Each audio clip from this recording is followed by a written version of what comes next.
Kaya sabi niya, kung siya daw ang in charge, ay patay kayong lahat sa akin. Kaya kung may mangyari at wag naman sa akin, kay Atty. Glenn Chong, kay Pebbles, kay Sas, dun sa distressed mother, na may mangyaring masama, wala pong ibang mastermind na magpapagudor kundi si Liza Araneta Marcos.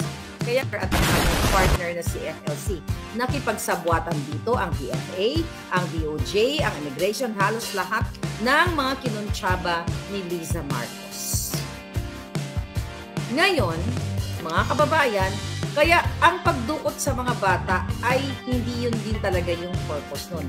Kumbaga, kailangan nilang gawin, kailangan nila mag-fabricate ng crime para madukot nila mismo yung impormasyon na nandoon sa, I think, third floor, balita na yan, doon sa iPad na hawak ng distressed mother. Ano yung nakalagay sa iPad? Napag-alaman natin sa iba't ibang informante natin, mga kababayan, ating mga puting ahas, kahapon, kanina, na nakapaloob dito, nagigimbal sa buong mundo kung gaano ka-mafia ang gobyerno ni Marcos Jr. Why? Tanong natin kay Zubiri. Zubiri, kaya ka ba nagpapa-under or kaya ka ba inutusan ni Liza Marcos at ni ni Puting na wag ninyong i-push, i-open ang investigation sa smuggling na sakot si Michael Ma, si Venier Bakiran at marami pang iba na inupo nila Liza dyan sa Special Envoy si Ma at dyan naman sa Deputy Commissioner dito sa Bureau of Customs si Bakiran. Ang tanong ko kay Zubiri, gusto mo pa bang ilantad ang involvement mo? Mig Zubiri, ano ang relasyon mo kay Francis Chua at kay Liza?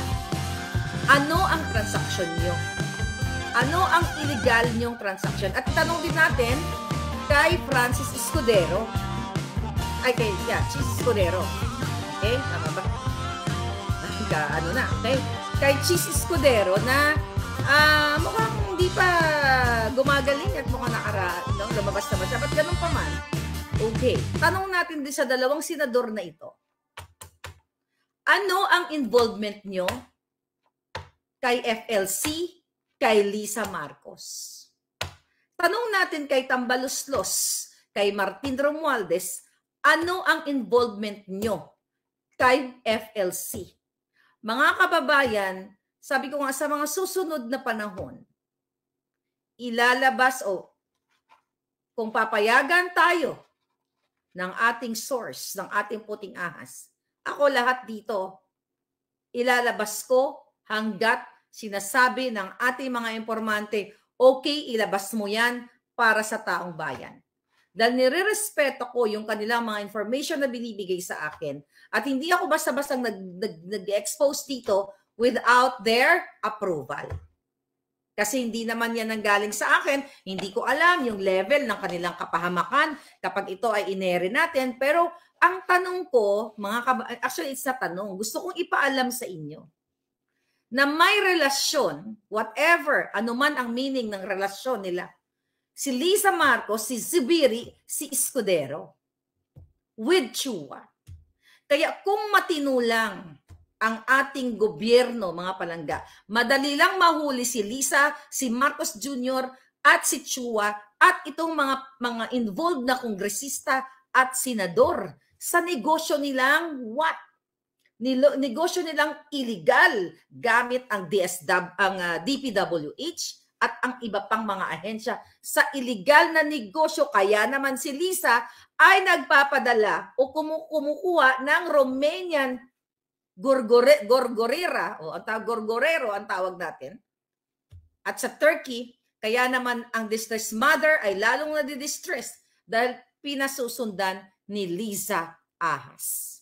Kaya nga sina-challenge ko siya, di ba? Pero sabi niya hindi daw siya magkakaso sa mga critics niya kasi isang tawag lang nga daw niya sa Romania, pwede na siyang magpa-gorgor o magpategi. Kaya nga, etong aking accusation sa kanya ay napakalaking akusasyon na dapat pinag-uusapan ng media, pinag-uusapan ng taong gobyerno. Pero ayaw nilang pag-usapan kasi ang karamihan sa kanila ay involved. Sila ay parte ng ninegosyo ng illegal, pagpapasok ng smuggling, lahat na. Kaya sinasabi ko sa inyo, mga kababayan, paulit-ulit kong sinasabi, wala po tayong power.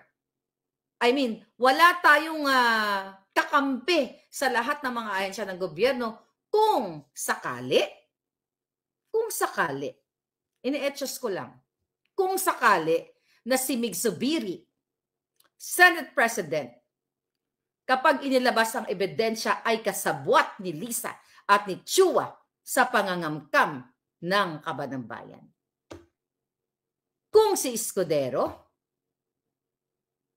kung si Tambaloslos, I'm telling you, hindi ko itataya ang buhay ko dito ng maggagawa-gawa ng kwento. Sa tulad ng sinasabi ng Maisog Rally, I am not for sale. Kasi ang at stake dito ay buhay ko.